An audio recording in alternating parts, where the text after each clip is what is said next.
The iPhone 7, similarly to the MacBook Pro 2016 model, have both been subject to criticism from those who love or hate what Apple has introduced in the year of 2016. I made a review of the MacBook Pro 2016 and was relatively pleased with it. But what about their new iPhone? Here, introducing the iPhone 7.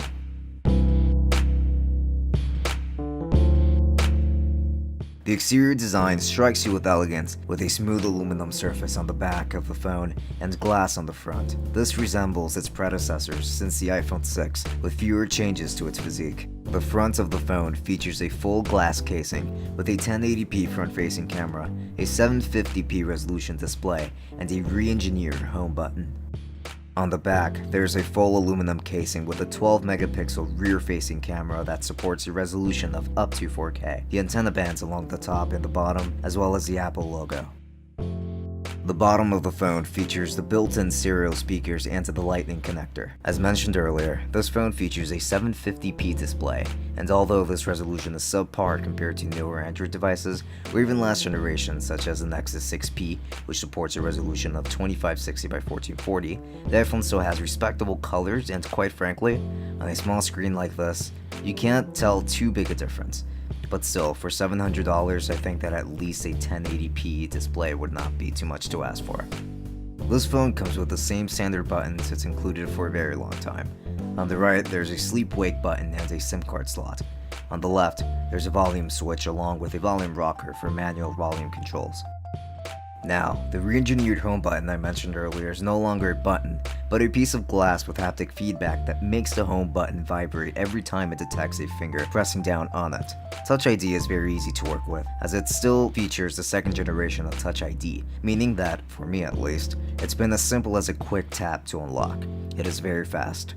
This phone comes with an Apple A10 processor, a PowerVR Series 7 XT Plus GPU, 2GB of RAM, and 256GB of storage.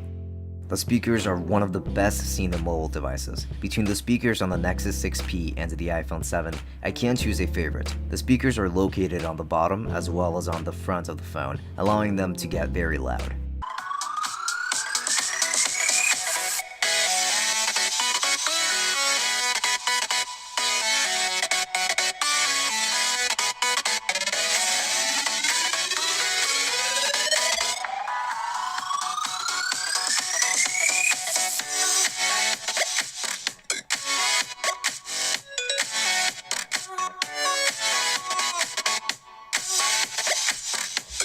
The 12-megapixel rear-facing camera takes very good pictures, and I mean takes one of the best pictures obtainable by a smartphone, but we will see how it fares with the iPhone 7 Plus when I review it shortly. Here you're getting a recording from the front-facing camera of the iPhone 7. The recording itself is really good. It's actually 1080p, so yeah, it's on par with newer devices. And also, the built-in microphone is pretty good. Now, let's talk about what it's like to use this phone.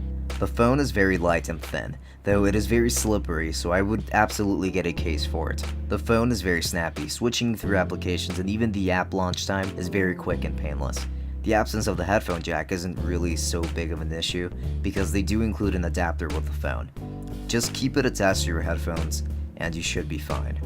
The battery life is good in the sense that when it's being used for simple tasks like texting or replying to emails, you can easily expect it to last you all day. Under heavier use though, I'd say it would last anywhere between 5 to 6 hours.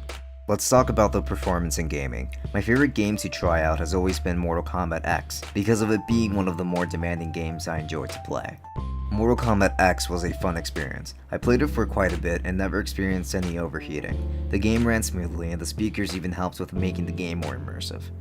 I left a Geekbench Test running and it took about 3 minutes to calculate the score, and here it is.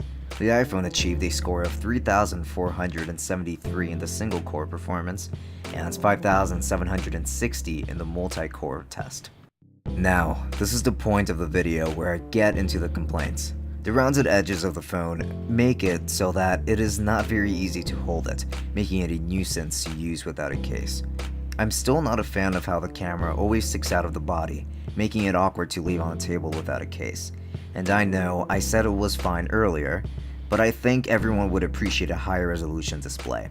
There are still other things aside from the missing headphone jack, such as the absence of T9 dialing and limitations in camera controls. These are things that hopefully will get fixed in the next generation of iPhones. Now, it's time to come to a conclusion to this video. The iPhone 7 is an improvement from the iPhone 6s, with much more powerful speakers, an Apple A10 chip, and a noticeably better camera. Many will dread the absence of the headphone jack this time around, but we will have to adapt to this change, as we will never get it back. The phone is now water resistant, so you've still got more opportunities for places where you could use it without fear of it frying up. I recommend it to users who are going to upgrade to an iPhone from, let's say, an iPhone 5s, SE, or even a 6, but it is not that much of an improvement from the 6s, so keep that in mind. For more content, make sure to subscribe to our channel as we upload tech videos like this one regularly. Also, make sure to stay tuned to our iPhone 7 Plus review, as it is to come very soon. For links to the iPhone 7, we will be leaving those in the description. This has been Francisco from Tech Summit. Thank you for watching, and I will be seeing you all next time. Enjoy!